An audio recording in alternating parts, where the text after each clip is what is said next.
भाऊ बहिणींना काय चाललंय? आमच्या भाऊ बहिणींचं बरं आहे का तुम्ही? मी लय टेन्शन मध्ये आहे भाऊ बहिणींना. टेन्शन मध्ये आहे मी, टेन्शन मध्ये. पण आपलं टेन्शन सांगायचं कोणाला? कारण की जे त्याचं टेन्शन जे आहे त्याला आपलं कोणाचं सांगायचं? आपलं कुठं दुकान मांडता मध्ये काय आपली युट्यूब फॅमिली भाऊ बहिणींना काय आपलं सुख सांगायचं? काय करायचं? हसती पण टेन्शन मध्ये आहे मी. खरं सांगायचं गेलं तर रडायला येते पण रडू शकत नाही मी. रडल्यानंतर काय म्हणतात माहितीये का? सहानुभूती मिळवायला लागली मला. म्हणतात सहानुभूती. युट्यूबचा पैसा कमवायला लागला रडून पडून. सत्य लाईट गेली, खोटं बोलणार नाही कधी. खोटं बोलतच नाही शक्यतो मी. पण तुम्हाला सांगते तरी पण लाईट गेली. लाईटीने हे दिला काय त्याला म्हणते ती कौल. कोणाला सांगायचं आपलं दुःख? आता बहिणीचं दुःख मस्त मला ती फोन करून सांगते. तिचं दुःख ती मला सांगते, मी ऐकून पण घेते. पण आता माझं दुःख तर मी काय तिला सांगू नाही. माझं दुःख तर लग्न झाल्यापासूनच आहे. 12 महिना 18 काळ. कोणाला सांगायचं आपलं दुःख? सहन करायचं, सहन करायचं, सहन करत राहायचं. काय करायचं? आता भाऊ बहिणी तुम्हाला सांगते लाडक्या बहिणीच्या योजनेसाठी आलेले होते मी. काय त्याचं म्हणतात नाही, ज्याचं कोणी नाही बघायला त्याला 12 नद्या वलटायचं काम येते. काय सांगायचं तुम्हाला हल्लीवर? ज्याचं कोणी बघायला नसतं ना माग मोहर, त्यालाच असं प्रॉब्लेम पण येते. गेली बँकेमध्ये पण तिथं आधार कार्ड लिंक दाखवताय तरी पण पैसा नाही आलं. मी त्यांची काय ते म्हणतात सरकार सुद्धा खेळ खेळतंय. काय सांगायचंय तुम्हाला? हा, सध्याची परिस्थिती असं आहे की काय हाय बरं आहे. त्यात मी तुम्हाला सांगते आता राहिली 2-4 दिवस. म्हणलं 1 तारखेपासून कामाला जायचं होतं मला. बँकेचं काम पण केलं मी. बँकेचं काम केलं म्हणलं जावं आता आपल्या घरी आपण. काय करायचं राहून येतं. तसं मी मला काय भाऊ बहीण म्हणत होती की आता राहिली तर चांगलीच राहा. राजाचा आणि माझ्या आईचा सगळा किराणा संपवून जा असं म्हणत होती माझी भाऊ बहीण मला. काय तर आता राजाच्या घरी आणि त्या आईच्या घरी पण मी किती जीवती ती त्यांची त्यांनाच माहिती. होय आई बसली तिथं काय काय 24 तास दावून बांधली मी तुमच्यात आहे का नाही का? हा, जेवते काय वेळ मी तुमच्या घरी होय का? हा, नाही खा नाही म्हणला पण जेवते का तुमच्या घरी मला तेवढं सांग तू. हा, मी इथं आलेले झाले 4-8 दिवस. त्या पिंकीच्यात मी किती दिवस जेवली, तुझ्यात किती दिवस जेवली? हा, नाही नाही जेवली ना. कशाला? जे काय खरं आहे ते खरं सांग की. होय आवड्या कामावून आलाय भाऊ बहिणींना. जेवतोय ती म्हणतोय की नको नको नको नको मला दाखवू नको, माझ्या जेवणाला लय नजर लावतात. म्हणलं बरं बरं बरोबर चालतंय चालतंय चालतंय. एकतर कामावून हे आलेला आहे. सकाळीच गेला होता कामाला मुरुम काही करायला रावडे कोबा करायला गेला होता. ती कोबा करून गाडीचा हप्ता आलाय ना. गाडीचा हप्ता आलाय. गाडीचा हप्ता जवळ आव्या गाडीचा हप्ता भरत नाही तर सगळं शांत. आव्याकडे गाडीचा हप्त्याचं पैसे नाही जमा झालं.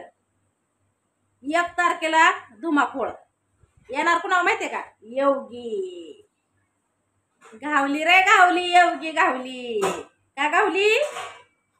घावली तर योगीनं गाडी घेऊन दिली म्हणून. तर गाड्या कशी घेऊन दिली बरं का? भाऊ काय म्हणला? आगा आगा आगा आगा म्हणला मोठ्या भावाला मदत करते म्हणल्या मला कर की ग एवढ्या टाइम. मी काय तुझा भाऊ नाही का ग? तर म्हणला हाय की र तू माझा भाऊ हाय की. तिला मायाच्या पोटी भावा बहिणींना. पण ती मला टाइम अनुसार पद्धतशीर चुना लावला बरं का दोघा बी भावांनी. पण जाऊ द्या. ते म्हणतात का नाही चुकी आपली असते हो. त्यामुळे आपल्या चुकीची सजा पण आपण भोगलीच पाहिजे. बरोबर आहे का नाही? ते आमचं आम्ही सजा भोगून गप आमची आम्ही आता काय बोलली होते पण नको बोलायला. गप आमचं आम्ही ते म्हणतात ना, दात घोट खाऊन आपलं गप आमचं आम्ही शांत बसलेलो आहे. सध्या विषय काय झाला माहितीये का, सगळ्यांचं खडं भरत भरत आहे का. माझी सध्याची अशी परिस्थिती. पण भावा बहिणीने एक विशेषत म्हणजे तुम्हाला सांगते, मी सगळ्यांना मदत करते राव. सगळ्यांना कुणाचे बॅड अडचणी असू द्या, मी प्रत्येकाला मदत करते. पण माझ्या टायमाला माझं स्वतःच असून सुद्धा मला दे ना ते टायमाला. माझं स्वतःच असून सुद्धा मला टायमाला भेटा नाही. त्या पायाला लागली मरायला. पाय नुसता तुम्हाला सांगते हिकडचं का तिकडं, तिकडच्या काय हिकडं व्हाय नाही माझा पाय. मैदाळा पाय दुखतोय माझा. उठ का बसू द्या ना का मांडी घालू द्या नाही. म्हणलं काढावा एकसारा बिकसारा तरी.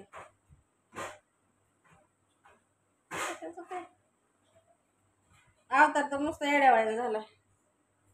काल तर आंटीचं जेवण होतं तेव्हा गेली ह्याला कीर्तनाला गेली, जेवून आली. खाल्ल्या 3-4 पुऱ्या खाल्ल्या, लापशी खाल्ली, भात भाजी खाल्ली, आली जाऊन.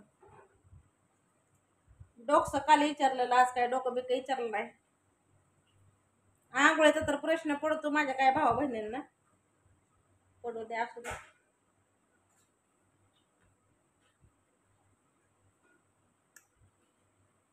ज्यावेळेस डोकं काम द्यायचं बंद होतं ना, त्या मला भाऊ बहिणीला लक्षच कशावर लागत आहे तुम्हाला खरं ते सांगते मी.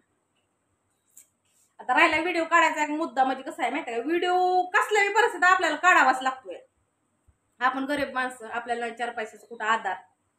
आपल्याला शेती बागायत जमीन जुमला काय नाही हो. मिडल क्लास गरीब लोक आपण. खायासाठी करावं लागतं की. आता पोटपाणी मस्त टेन्शन ना, माणूस 2 दिवस उपाशी बसल, 3 दिवस उपाशी बसल, 4थ्या दिवशी उपाशी बसू शकत नाही हो. आणि कुणावरती अवलंबून राहू शकत नाही. पहिली गोष्ट आपण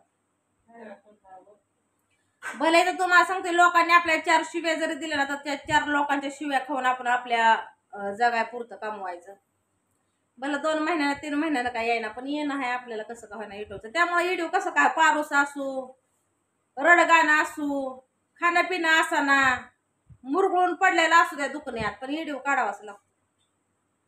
व्हिडिओ काढल्याशिवाय पर्याय नाही आपल्याला. हाय 4 पैशाचं साधन कुठेतरी दिलंय परमेश्वरानं भगवंतानं तुमच्या आशीर्वादानं.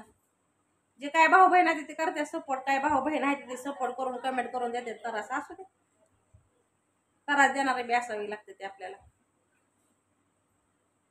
बरोबर आहे का. त्रास देणारे पण पाहिजे ते आपल्या लाईफ मध्ये माणस. असं असते ते काय लोक अशी असते ते, काय लोक तशी असते ते. समजतं आपल्याला परत परत सगळ्या गोष्टी समजत असते ते, काही बाब नाही. आता कामाला जायचं होतं भाऊ बहिणींनो. गाडी मस्त मला चालवा येते की, नाही चालवा येत असं नाही. गाडी मला चालवायला येते. गेली पण असते मी माझ्या घरला.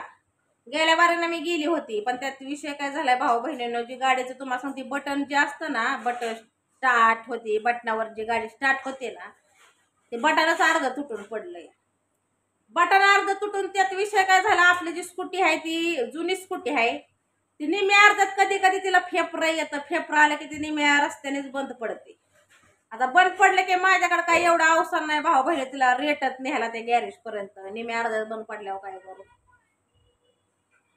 मग नवऱ्याला काय सकाळी फोन केला, नवऱ्याला म्हणलं या, म्हणलं येताय काय तुम्ही, म्हणलं जायचंय, म्हणलं मला बी 1 तारखेपासून कामाला या म्हणलं. नवरा म्हणला नाही नाही नाही नाही मी येऊ शकत नाही, ठेव फोन मला आंघोळ करायची. बघू म्हणलं शनिवारी बघू शनिवारी. आता म्हणलं शनिवारपर्यंत नाही, म्हणलं 1 तारखेला कामाला जायचं यावं मला. म्हणलं 1 तारखेला कसल्या परिस्थितीत मला कामाला जावंच लागणार आहे भाऊ बहिणींनो. बघू म्हणलं आता उद्या नवरा आता काय माहिती काय करतोय काय नाही. आज लय इम्पॉर्टंट काम होतं माझ्या नवऱ्याचं घरी. बिझनेसमॅन आहे माझा नवरा, बिझनेस करतो माझा नवरा. त्यांच्या फॅमिलीतून काहीतरी इम्पॉर्टंट काम होतं, तर ते कामासाठी, ते बिझनेसच्या कामासाठी गेलेला आहे बाहेर आज. त्यामुळं काय येऊ शकत नाही तर ती. तसं पण काही लोकांना फार आनंद होतो. म्हणजे काही लोकांना असं वाटतं की माझा नवरा मला सोडून गेला. असंच कमेंटच्या माध्यमामधून सुद्धा काही लोक बोलणार असतात. त्यांना असं वाटतं की माझा नवरा मला सोडून गेलाय, नवऱ्याला सोडली. आता जरी नवऱ्याला सोडली आणि नवऱ्याला धरली तरी काय खाया पियाचं सोडणार आहे का मी? नाही सोडणार ना.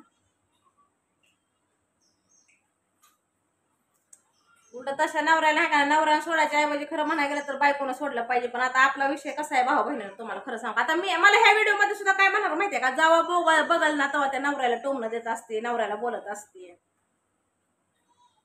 कुठल्याच बाईला होऊन नवऱ्याला बोलायला शौक नाही आलेला, किंवा कुठलीही बाई आहे ना आपल्या घरातले जे असेल ना हे प्रॉब्लेम त्याला 4 मासात आवडत नाही सांगायला. पण त्यात विषय काय होतो माहितीये का भाऊ बहिणीला, विषय असतो असा की काय टायमाला एखाद्या टायमाला सहन होत नाही ना त्या टायमाला काय गोष्टी बोलाव्या लागतात त्या, म्हणून ती बोलायची वेळ येते. हो असं द्या आता बोलणार हवा तुम्हाला सांगते, चांगलं बोललं तरी पण म्हणते ती नवऱ्याची इज्जत काढते, वाईट बोललं तर म्हणतात नवऱ्याची इज्जतच काढते.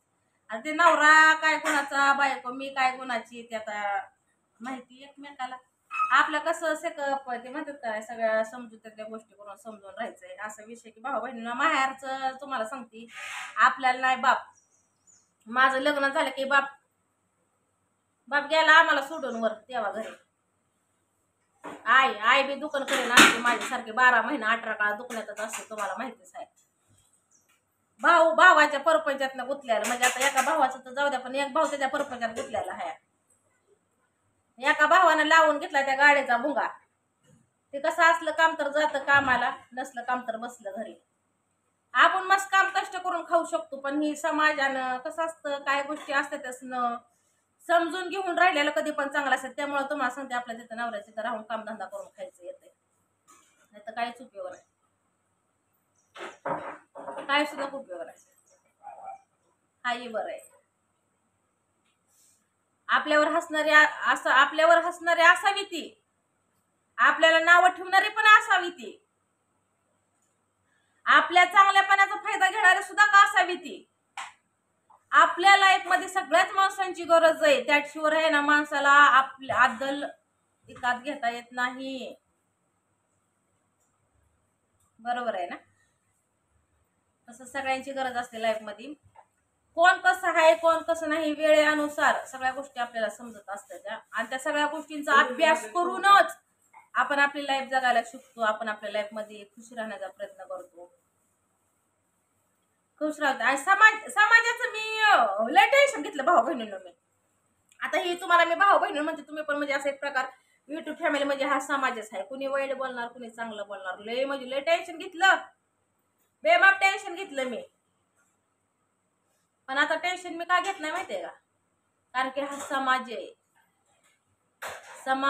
समाज कसाही माणसाला जगू देत नाही. आता फक्त एकच डोक्यात आहे, आपल्यासाठी जगायचंय, आपल्यासाठी करायचंय.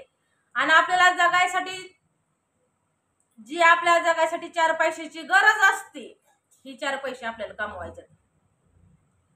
बरं ते काम करून असतो किंवा सोशल मीडियाच्या माध्यमामधून असो, 4 रुपये आपल्याला कमवायचे, तर तीच मी काम करते. ज्या त्याचा दृष्टिकोन बघण्याचा आहे, तुम्हाला मी वाईट दिसते तर मी वाईट आहे, ज्याला मी चांगली दिसते त्यांच्यासाठी मी चांगलीच आहे, ज्यांच्यासाठी मी आगाव दिसते त्यांच्यासाठी आगावच आहे, ज्यांच्यासाठी मी शांत दिसते त्यांच्यासाठी मी शांतच आहे. म्हणजे ज्याचा दृष्टिकोन जसा आहे त्या दृष्टीनुसार मी सगळ्यांना दिसते. तर मी अजून एक सांगते तुम्हाला, नवऱ्यानं मला सोडलं म्हणून काय मी खाणं पिणं माझं सोडणार नाही, आधीच नाही माझ्या अंगात रागात. खरं ते सांगते, तब्येत बरी दांडगी दिसते माझी 100 किलो असल्यावानी, पण अंगात नाही माझ्या रागात येते. चक्कर बसल्या जागेवर सुद्धा चक्कर येते. माझं दुखणं कुणीही काढणार नाही, ते माझे मलाच भोगायचे. त्यामुळे खाऊन पिऊन मस्त जगायचं, कुणाचा विचार न करता. आला तर ठीक जायचं, नाही आला तर बघू मग आपल्या पद्धतीनं काय करायचं ती. चला मग आता बोलणारच, लय बोलती लय बोलायला लागले, चुरू बोलायला लागले, लय आवाज वाढला. पण फॅनच्या आवाजामुळे जर मला जास्तच बोलावं लागतंय तुम्हाला वरडून. काय बहिणींचं म्हणणं आहे की फॅन बंद करून व्हिडिओ बनव, पण फॅन बंद करून जर व्हिडिओ बनवायचं म्हणलं उकडून जीव जायला निघतो इथं, असा नाकात जीव येतोय नाकात. गरमी लय आहे इकडं, लय गरम होतं, लय उकाडतं. फॅन चालू असून बिघडलं असा घाम आलाय मला, असं उकाडा सोसत नाही अजिबात, निघत नाही. थंड वातावरण आहे, सगळं आबाळ आलंय, उकाडाचं वातावरण नुसतं असं मटाण कसं गप्पा गप्पा गप्पा गप्पा शिस्त, तसं माणूस गप्पा गप्पा रटा रटा शिस्तय. काय सांगायचंय हायेवर आहे.